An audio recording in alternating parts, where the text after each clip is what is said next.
Good evening, everyone. Welcome to the Lebanon Board of Zoning Appeals meeting for October the 1st, 2018. To start with, if anybody in here is here on the Thomas Land thing down on Superior Street, that has been withdrawn. So, I mean, you're welcome to stay, but just wanted to let everybody know up front so that you could go if you needed to. And seeing that nobody's going to go, this is a public meeting, so anybody will get their chance to talk here in a little bit. Would you take roll, please? Okay. Gordon Perry, absent. Bruce Pauley. Here. Ron Edwards. Here. Chad Kiger. Here. And Lori Gross. Here. Okay, about all here.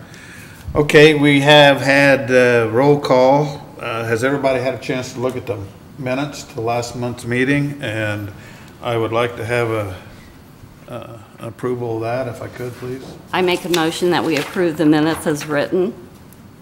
Need a second, please? Second. All those in favor say aye. Aye.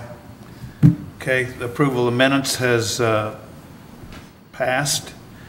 Once again, the old business is docket number 1830 and 1836, which is the Thomas Land request down Superior Street that has been withdrawn. That leaves us to the new business, which is docket number 18-41, Landworks Engineering LLC requesting 3 development standard variances to construct a commercial professional medical office building located at 310 South Lebanon Street and 322 South Lebanon Street here in Lebanon.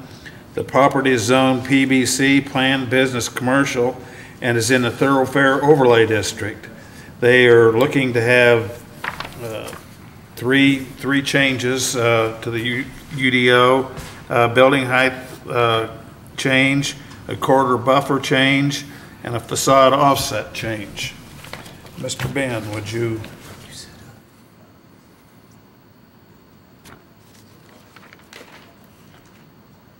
Okay, well. Ben, go ahead. Good evening, board members. I will walk you through the project here and the 3 variances that they are requesting this evening, and then take any questions. Just a little bit of background here. The project is located at 1310 and 1322 South Lebanon Street. For those familiar with South Lebanon Street, it is between Jerry Alexander's real estate office and the Dollar General. There's about 4 or 5 vacant homes that are right there along that stretch on the west side of Lebanon Street that I'm sure you're all familiar with. They're just north there of the interchange. And what is being proposed here is essentially a 2-lot development, and the first lot along Lebanon Street is before you tonight for a development for a medical office building. It's a little over 20,000 square feet. Houses a family medical practice, proposed family medical practice. And as we work with them to figure out how to essentially phase this project and design this project appropriate for this corridor, and then also look how to prepare that second site to the west and behind them for development, we come up with a couple of variances we need to request. But I'll first walk you through the site here a little bit. What you see here is the overall plan, including landscaping. The second site is to the left of this site, which would be west. So what they're doing right now is they are providing an appropriate access drive to their first entrance, and then all of the vehicular traffic will move through the site around to the south of the building. Employee parking would be to the west, back of the building. This would be all their patient parking out front. They have provided what in essence is a temporary fire access drive to provide 360-degree access around the building. So this would be fire access only. It would not be for employee or customer parking. So that's why you see it looking a little bit narrower. It's of adequate size for the fire trucks, but not necessarily for two-way traffic. So this will be marked as fire access only. They have provided here a landscape plan, other than a few things that we'll talk about here in a second, that meets all of our ordinance requirements. That being said, this is still a work in progress. We're actually working with them to figure out how to phase some of the installation of landscaping. For example, there's likely that we'll be eliminating some of the landscaping at the back. Essentially what they'll do is we'll phase it so it'll be installed when the second site develops behind them. So this may come back to you next month for an additional variance request as we finalize that plan. But what you see here is, other than these 3 variances, something that meets all of our development standards. and we're just working to finalize a couple other things, so this may be coming back to you. Just walking through it though, you see here you can see in gray the footprint of the building, as I mentioned, the parking around. The 3 variance requests, just to kind of walk through those. The first is building height minimum. In our thoroughfare overlay, we actually require a minimum building height, basically to create some height, some scale along that street, and then the minimum is 20 foot. As we were talking about this with the applicant, it really made more sense for them to request a variance than to create some sort of artificial height to this building, make a less efficient building for the medical office. So really what they're looking is a 1-story facility at 16.5 feet. It's got some varying height. I'll show you the elevation here in a second. It's got some varying height to the actual elevation building, but the tallest it gets is 16.5 feet. So as you look at it from a building efficiency perspective, it didn't make any sense necessarily to require an additional 3.5 feet just to meet the standard. So they're requesting that variance. So you can see here, this is the entryway feature. It's got some additional height to it. The rest of the building, as you can see, is more of a 15 foot, and then you got that additional height to 16.5 feet here at the higher elevation. This does create a very efficient building design, but attractive building design. So they have requested a variance from that minimum building height in order for them to be able to build this medical office building. The second one is the corridor buffer, and we've looked at a couple of these like this recently. And let me go back to the landscape plan. So our thoroughfare overlay requires both a 20-foot corridor buffer with significant landscaping plus a 10-foot parking setback also with landscaping. And what we've done with a lot of folks is create sort of a hybrid of the two where they combine the corridor buffer and the parking setback. In this case, the closest they get is down here at the southern corner of this parking lot. It's about, I think it's between 25 and 30 feet away from the property line. So they're combining the two, and they get a little bit closer, and they've also combined the landscaping. What you see here, the other landscaping requirement is a street tree requirement on the so they've got the street tree requirement plus the parking lot perimeter landscaping shown. If they were also to provide, and this appears to me to be a significant amount of landscaping, if they were to also meet the corridor buffer requirement here, you'd have an additional 6 trees and 15 shrubs every 100 feet. So you probably triple the amount of landscaping you see here already to also meet the corridor buffer requirement. So what we did is to work with them to create an attractive landscaping front along the street, make sure it's something that's going to be adequately screened, but it's more of a hybrid of both the corridor buffer landscaping and the parking lot perimeter. They've kind of combined the two and come up with a plan that makes sense along this street frontage. So what they are requesting is relief from the corridor buffer, in essence, both width and planting requirements. Excuse me. In effect, they have met the buffer distance requirements for most of the parking area except for the very south corner, but then they've done a combined landscape plan that in effect meets portions of the requirements but not all the requirements for the corridor buffer. You look like you have a question. Yes, I do. Where is the property line located on this property? Let me see if I might have to zoom in a little bit so we can see it.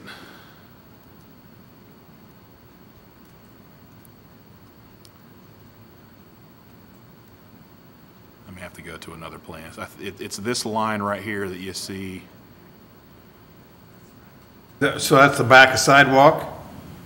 The sidewalk is within the right of way. So it'll be back of sidewalk. Essentially okay. back of sidewalk. There really isn't a sidewalk there now. Well, I it's understand. overgrown. But yes, essentially back of sidewalk is the okay. property line. So as you can see, this is showing the buffer setback here. This dashed line is showing the buffer width requirement, and you can see it gets slightly less than 10 feet at this southern corner of the parking lot. But in every other case along here, they are, because of the angle of the street, they are meeting both the buffer and parking lot setback requirements, just that lower corner. And then as you can see, they've got a significant amount of landscaping, both shrubs and trees along the street frontage. Again, if they were to additionally put the buffer requirements in there, it would at least double, if not close to triple, the amount of trees and shrubs you see here. And this is what I feel is a very effective landscape package proposal that they've shown here along the frontage. It just doesn't meet the letter of the requirements for the buffer. The third is the facade offsets, and I'll go back actually to the footprint of the building so you can see. So the ordinance requires where you have, I got my pages out of order here. Oh, here we go. if you've got continuous facades greater than 90 feet, there's supposed to be an offset in the facade. So as you can see here, the way this, the front and backs are not an issue, but it's the two sides. You see here, I believe this one is, both of these are between 100 and 120 feet the length here. But as you look at the floor plan, you've got essentially a row of patient rooms here. To require an offset would create an inefficient floor plan. If you're just to essentially create a jog in those, you either end up having larger patient rooms or a jog in the hallway. So it's really not very practical to create an offset here, an architectural offset on the building. And then over here on the western, I guess that's actually the southern side of the building, is a large community room. Again, it's just a large space. So again, in order to create an offset, you're creating an inefficient use of the space just to create an offset. So what they've asked, what we think that's a fairly attractive building design and facade design, what they're requesting is relief from that requirement to create those offsets and to allow them to basically maintain these about 100 to 120 foot lengths without that break. Again, because of the floor plate of the building, and create an efficient floor plate for that design. I'll go back then to the elevation so you can kind of see what we're looking at from the elevation perspective. This is the north elevation, so you see that entryway feature here. This is actually the east side of the building, and then this is that north side of the building. I have a couple of windows there associated, and you can't really tell here. There's some design in the brick. It doesn't show up on this black and white that I've got here, but there is some design elements in the brick. So that's what would show on the north side. And then the south side community room, it's very similar to the north side that you see here. So I'll let them further explain the design of the building and the architectural elements that are included in there, but that gives you a rough idea of what you'll be seeing from those north and south sides. Again, those are sides that would face adjacent neighbors, not necessarily most visible from the street. This would be the front elevation you see from the street, would be this one you see here. And Yes, sir. all the air conditioning and everything going to be on top? Yes, it's actually roof mounted, and they've provided us with some sight lines from the street to show that they're not visible from the street, so they've met all the requirements from that perspective, but they are roof mounted mechanicals. So, not to read through all of the findings of fact, I'll just reference that those are available. Read them, for the record, they're available in the staff report for the findings of fact, but staff has recommended favorably for all three of these variance requests, and I would be happy to answer any questions. I could certainly go into further detail about the site design, but that's kind of the quick overview of the site and the three requests. Is there going to be any fencing in the back or anything? There is not any proposed at this fencing. time. I know we have talked about with them the detention pond, because it's kind of a tight site, and I'll let their engineer talk a little bit about that. Because there's a safety ledge requirement, or you put fencing. So I know we're talking about exactly how to accommodate that with this detention pond, but that's something we're still working out for the Plan Commission. So if they don't have the room for the safety ledge, or if it's a dry pond versus wet pond, so we're still working on some of those drainage calculations to figure out. But there is not any fencing proposed for this development that you see here. When they go back to site plan for a second, well, I guess on the fire access, is that going to be a curbed? It is not proposed as curbed right now. Fire access isn't necessarily required to be recurbed, and it is temporary. So if and or when the site to their west and back behind them develops, they will come back and they'll install an adequate access drive to provide access to that back parcel. And that'll then be It would then be access. curbed. Okay. Yes, yes. Okay. Any other questions for Ben? Okay, thank you, Ben. Would the applicant step forward, please, and Thank you. Good evening. My name is Joe Calderon with Barnes & Thornburg at 11 South Meridian, Indianapolis. I'm representing Innovative Healthcare tonight in connection with their project, and Tyson Chastain is with me. We also have Ben Hool from Landworks Engineering to answer any questions you may have. We're very excited to bring you this project, and just to reiterate, the site, this is kind of phase one of what should be at least a two-phase development. The west part of the project is going to be developed in the future. So in response to your question about the fire access, the goal is to actually come back and plat that as a public street once that west end develops. The variances we seek tonight are all really related either to the site constraints or in a couple of cases relating to building efficiency. And Ben, how do I get that back up on the screen? No. So, as Ben had said, the first variance relating to landscaping, we're requesting a combination of landscaping and perimeter parking landscaping to be combined. If you look at the screen at the east end of the property, that is actually wider than 20 feet. So there will be a pretty good landscaped area that would otherwise probably meet the combined requirements of both the corridor overlay as well as your perimeter landscaping requirements. But the street cuts through at an angle, and that's really one of the reasons why the landscaping does not meet 20 plus the parking lot perimeter. Nevertheless, we have 18 trees at least in that area, as well as a number of shrubs, and that's just on that east end. So the math on that works out to be a tree on average about every 25 feet, which is pretty good coverage for a building that's going to be attractive. It's not going to hide the building, but it's going to provide kind of the aesthetic and environmental aspects that you would want landscaping to do and provide a very nice package for the gateway. As you can also see, the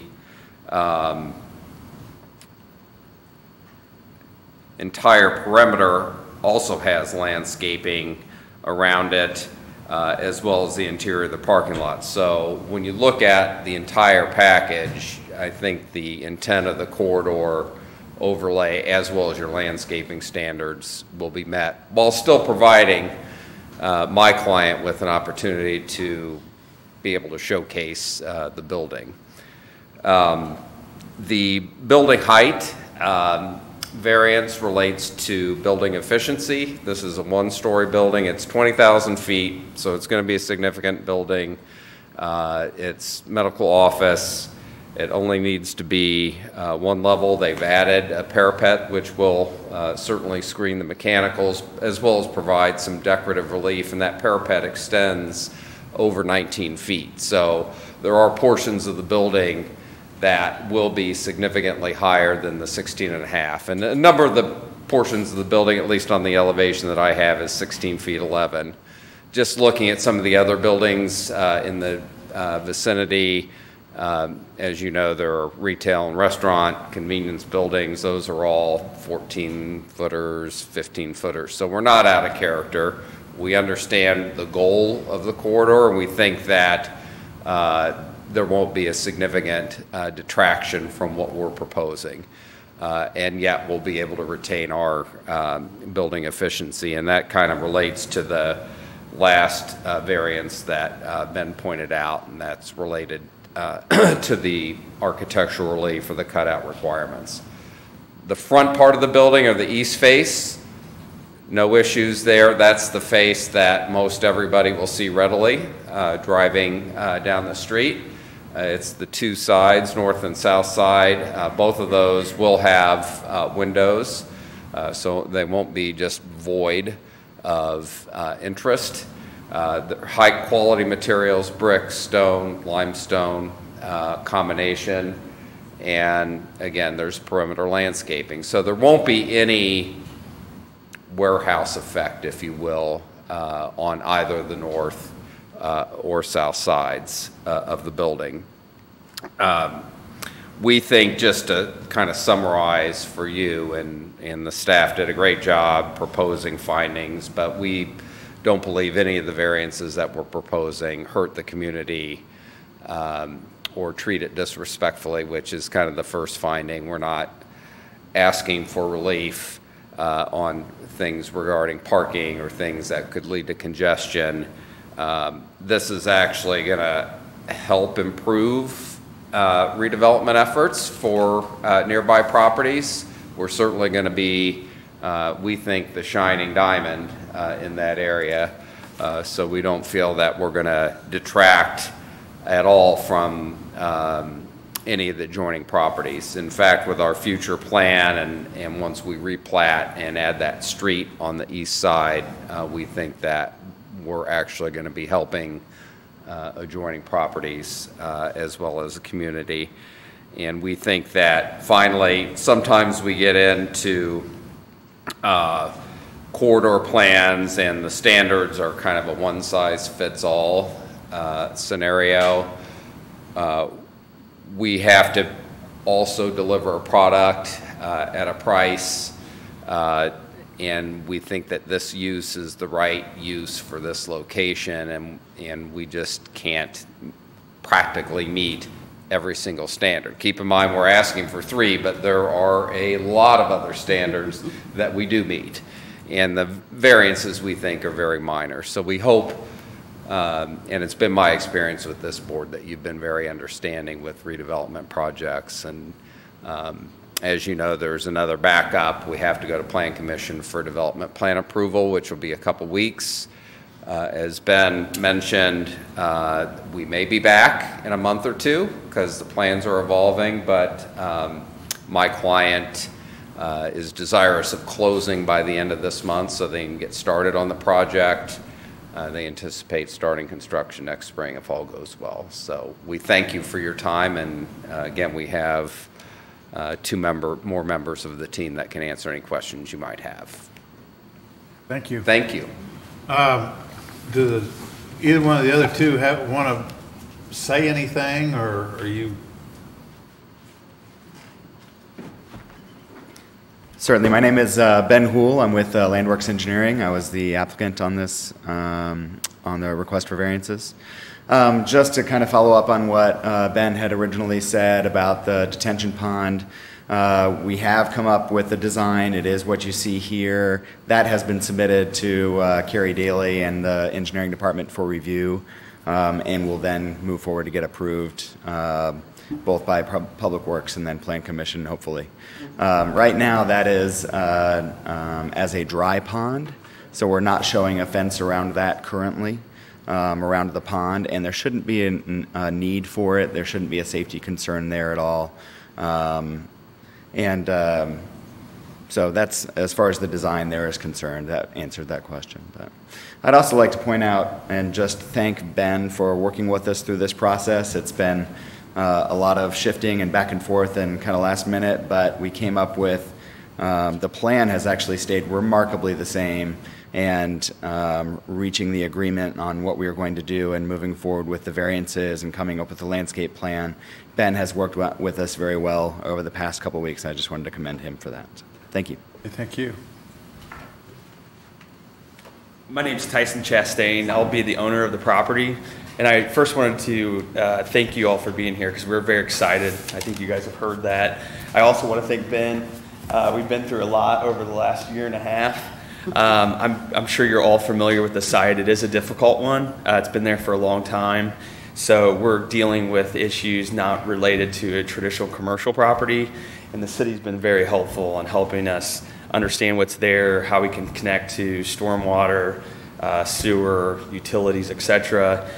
We feel what we're doing there will not only be a success for what we do, but in the future it will definitely contribute to that corridor. So I first want to thank you all for hearing us, and we look forward to getting started in November. So thank you. Thank you. Okay. Any questions for applicant? Okay. This is public meeting, and anybody in the audience care to voice their approval or concerns or anything? What? You want to step forward, please? Just want to ask about, I need you to come to the microphone, please.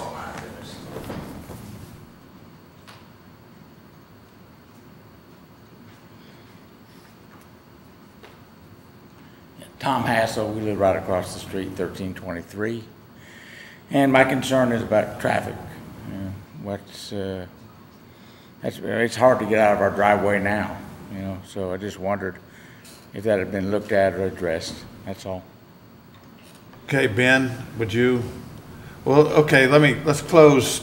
Is there any other questions? Okay, we'll close the public end of the meeting, and then Ben can come and answer question. Sure, we have definitely looked at that in a number of different aspects. One of the main things that I'll point out is this drive location is directly across from Cox Street. We wanted to make sure we didn't have any offsets that causing issues, people turning right and left, so we definitely wanted to make sure that was lined up with Cox on the east side. In terms of traffic, there's only so much we can do because it's a state road, as you all know, so we don't necessarily control exactly how Lebanon Street gets improved or changed over time. But we definitely have talked with the applicant. As this building gets developed, it's not going to generate traffic such that any improvements will be necessary. Of course, any improvements have to be approved by NDOT. As the second site develops, we'll definitely have to take a look at that to see whether there's any improvements necessary, whether it's a left turn lane or what it might be on Lebanon Street. So we'll look at the traffic as this develops overall. They'll certainly have to go through NDOT's approval to get the cut anyway, so it's something that's obviously going to be on NDOT's, but NDOT's in charge of what does and doesn't happen with Lebanon Street. So this site by itself doesn't cause enough change. I would anticipate there would need to be any improvements to Lebanon Street, but we'll definitely continue to monitor this as the second site develops or as any other sites in this area developed. And NDOT will have to approve all of that because it's their road and they control what happens to it. So it is definitely a busy road. It's intended to be a busy road. It's a state route. So you have to have traffic because it's a state route. And we'll be continuing to monitor this area as these additional sites develop over time. As a medical office, most of the traffic is going to be during the daytime as opposed to during maybe the peak traffic hours, the morning rush hour and evening rush hour, as you might call it. Those peak times for the other traffic will be at times when this office building is likely not even open, because it's a family medical practice during the daytime hours. So, thank you. Helps to answer it. It's certainly going to add traffic. I'm not going to say it's not going to add traffic, but it's Sure. not substantial traffic that would require significant improvements on Lebanon Street. Okay, thank you. Have any questions for anybody? Okay, I think at this time, I would entertain a motion. I would make a motion to approve docket 18-41 and the 3 variances as written. Okay. I'll second. I have a first and a second. Kelly? Bruce Pauly, Aye. Ron Edwards, Aye. Chad Kiger, Aye. Lori Gross. Aye. Passed unanimously. Congratulations. Hopefully the Planning Commission will see it the same way. I'm sure they will. I think it's going to be an improvement to the community. It'll definitely be an improvement to what's down there now. Good luck. Thank you. Okay, do we have any other business? Make a motion to adjourn. I'll take a second. Second. All those in favor, aye? Aye. Meeting is adjourned until Monday, November the 5th, 7 p.m. in this room. Have a good evening, everybody. Thank you. Thank you.